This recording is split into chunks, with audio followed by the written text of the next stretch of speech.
Google just announced AI Max for search. Now, if you heard something called Search Max that was going to be coming out soon, this is basically the same thing, just a little bit of a rebrand. Now, if you've seen many of the videos that I've put together around some of the automated features in Google, specifically about search, you probably know I'm not really the biggest fan of more of Google's AI finding its way into my search campaigns, but no matter what they roll out, it's in my best interest to understand what it is and decide if it's a good fit for my clients. So in this video, let's dive into AI Max for search, understand what's changing, and see if it might be a good fit in your accounts. Now, for full transparency, we did wait a while to try and record this video because we wanted to be able to walk you through the actual setup in a Google Ads campaign. But unfortunately, at this point, none of our client accounts have access to AI Max for search. So just bear with us. We're going to be using some help articles, talking through some different discussions that different Google folks have had. But I think we'll eventually get to a point where you understand what AI Max for search is so that when it shows up in your account, you'll decide if you want to use it or not.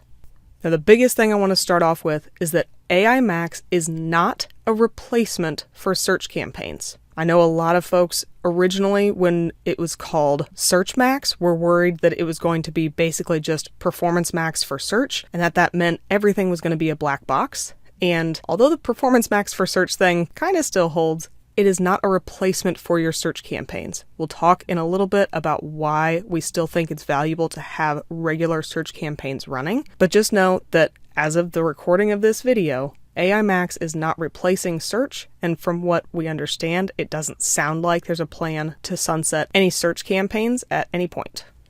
Okay, back to the regularly scheduled programming. The easiest way to summarize what AI Max for search is actually in this short little paragraph that we have here. It's a comprehensive suite of targeting and creative enhancements that you can apply to your search campaigns and, according to Google, help take them to the next level. So again, this is not a new campaign objective. This is not a new campaign type. This is only a set of features that you can employ in a regular search campaign. So they've got these fun graphics down here, and I want to scroll down to the second one. This option shows that when you're creating a campaign, there's going to be a small toggle that says optimize your search campaign with AI Max, and down below, it turns on some of those different features. And we'll talk about what those are, but you can see the little checkbox down below is now checked with different features that you were able to now use in AI Max. It is going to be this easy to turn AI Max on. As a spoiler, it's also going to be this easy to turn AI Max off for your search campaigns. So now that we know that AI Max for search is just a new set of features for search campaigns, let's talk about what those features are and how they might impact your campaigns. In this help article, there's a ton of different pieces. We'll link to this guide in the show notes down below, but we're going to skip through all of this and get down to this table where it says features in AI Max. These are all of the new pieces that Google is announcing for this AI Max feature. And when you toggle on AI Max at the campaign level, this is what's going to be applied to your campaigns. The first in the table is going to be search term matching. This means that your AI Max campaign will use broad match and asset and landing page based technology to improve your campaign reach. This is going to be an ad group level control, and it's on by default when you turn it on at your campaign level, but you can turn this on and off. So that's one thing to pay attention to. But let's talk a little bit more about what this search term matching is. Jenny Marvin, the Google Ads liaison, did a Q&A session with the PPC chat community and answered lots of different questions about AI Max. And one entire section is around keyword list targeting. So let's head to that.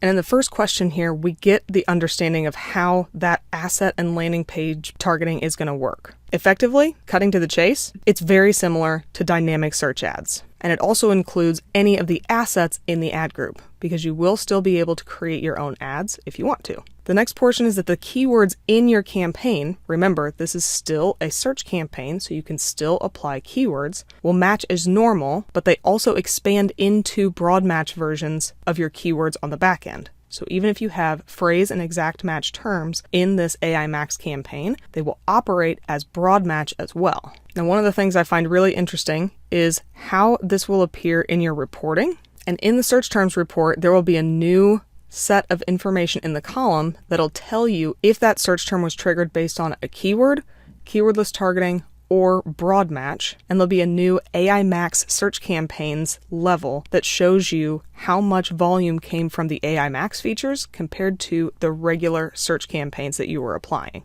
Now, if you don't like this feature and you don't want to do that, you can opt out of keywordless targeting. You'll see here, you just have to do it at the ad group level, but that means that you're opting out of both the broad match features and keywordless expansion. So effectively, the two pieces with the keyword targeting that would be beyond a normal search campaign, broad match and keywordless targeting, you can easily turn off at the ad group level. You just have to remember that one, it's at the ad group level, and if you're opted into AI Max, this is turned on by default. So you'd have to go in and turn it off if you don't want to use this. Now, a couple other quick things here.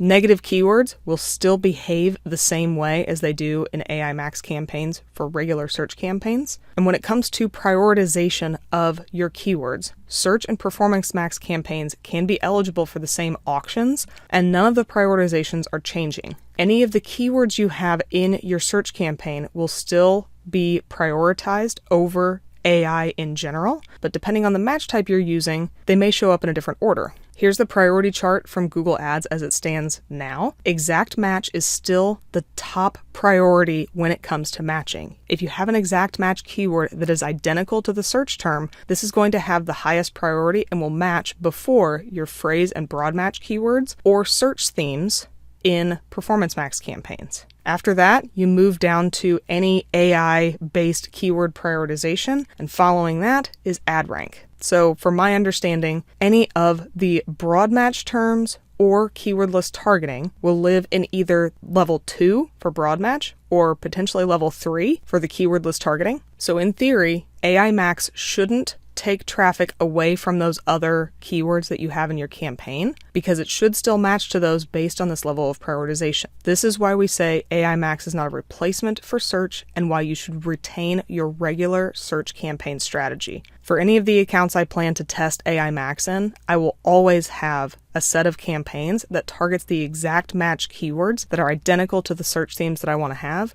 because they are going to be much more focused with the exact messaging, landing page, everything start to finish that I want for those exact match terms. And then after that, we can let some AI come into the mix and try and help me see incremental performance beyond that set of keywords that I have. All right, let's get back into the table here. The next two pieces kind of go together. And if you've run Performance Max campaigns, these are going to sound really familiar. Text customization, formerly known as automatically created assets, lets Google use text from your existing ads, landing pages, and assets, along with generative AI, to create new ad copy for you that's relevant to the users based on the queries that they've employed. Additionally, the next box, final URL expansion. This is going to let Google send users to what they believe is the most relevant URLs on your website as a landing page rather than what you selected in the ad if it thinks it's more relevant. Now, the reason I covered these together is because they show up exactly like this in Performance Max campaigns. And if we head back into this image here, let me zoom in a little bit if I can, you'll see that these are the two features down below this nice little toggle that get checked on when you turn on AI Max.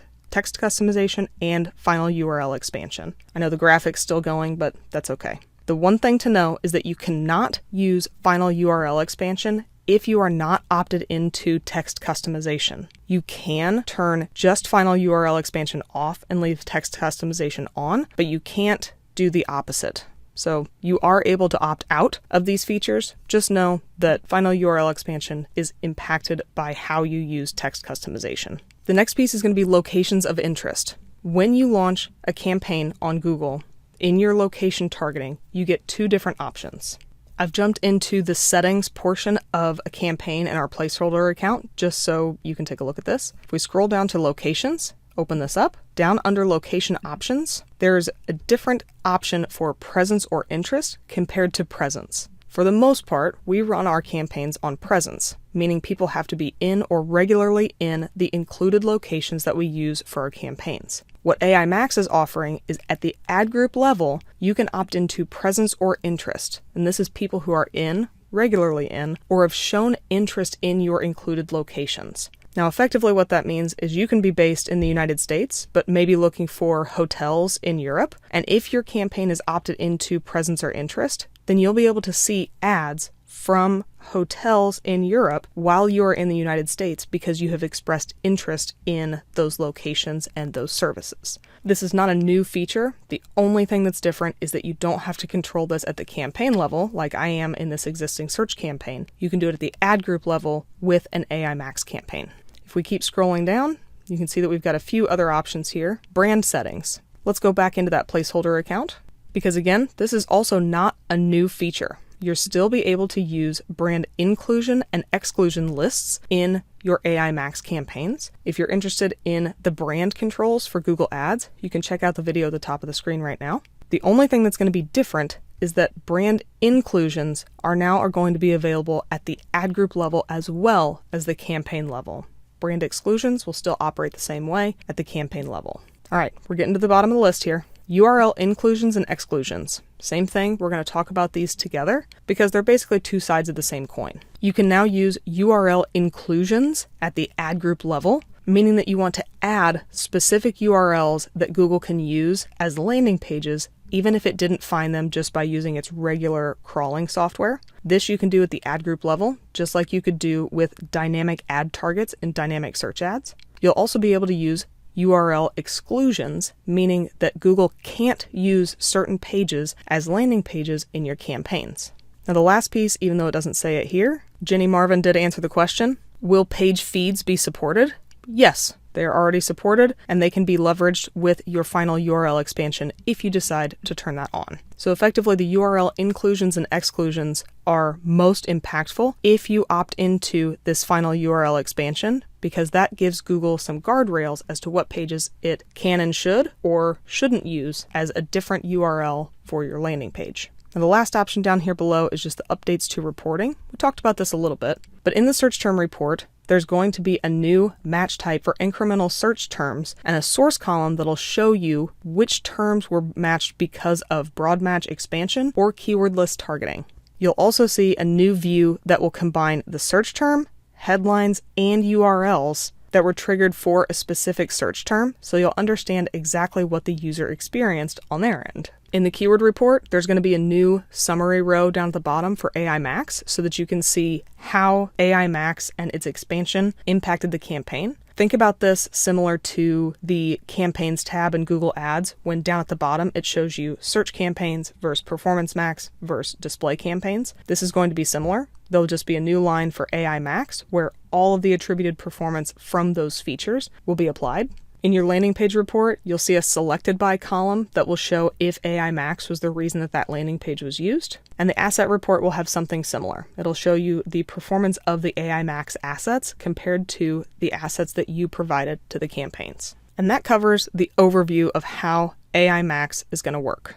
There was a pretty good theme here, as well as in the PPC chat that Jenny Marvin did. So many of these features are optional. Even if you turn on AI Max, you can still turn off text customization and final URL expansion. You can still control the location targets at the ad group level. You can also still choose which URLs it uses for URL expansion and which brands it either includes or excludes with brand inclusion and exclusion lists. The entire goal of this, from what I can tell, is effectively to give you a new set of features that you can use for search if you choose to use them to try and find additional reach. Now, one thing we didn't cover already, that's going to be something that was part of this chat with Jenny Marvin, is that you must use smart bidding, whether it's maximize conversions, maximize conversion values, or with the optional targets, meaning target CPA or target ROAS bidding for AI Max campaigns.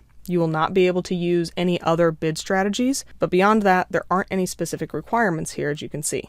So as long as you're using automated bidding strategies and are hitting the regular conversion totals, which in our book should be 30 conversions every 30 days ideally. Sometimes you can get away with less, but it gets a little bit tough. As long as you're hitting that level, AI Max could be a great way for you to expand beyond your existing search campaigns and find incremental traffic. Overall, as I mentioned in the intro, I'm not always a huge fan of more AI finding its way into my search campaigns, but what I do like is the option to use AI in my search campaigns. From what I can tell, nothing is really being forced on advertisers here. Everything is opt-in. Customizably opting out of things is also available. So for the moment, AI Max for search is okay in my book. Hopefully this rundown has given you an idea of what AI Max for search is going to be, and maybe got you some ideas about where you might want to test it in your accounts. If you have any additional questions about AI Max for search or anything else in the Google Ads ecosystem, let us know in the comments. Thanks for watching our video. We really appreciate it. If you liked it, give us a thumbs up below. If you really liked it, maybe think about subscribing to the Paid Media Pros YouTube channel and you'll get alerted every time a new video drops. If you really liked it, you can help support the channel by checking out some of the t-shirts that we're wearing on our merch shelf, as well as looking at the Super Thanks button.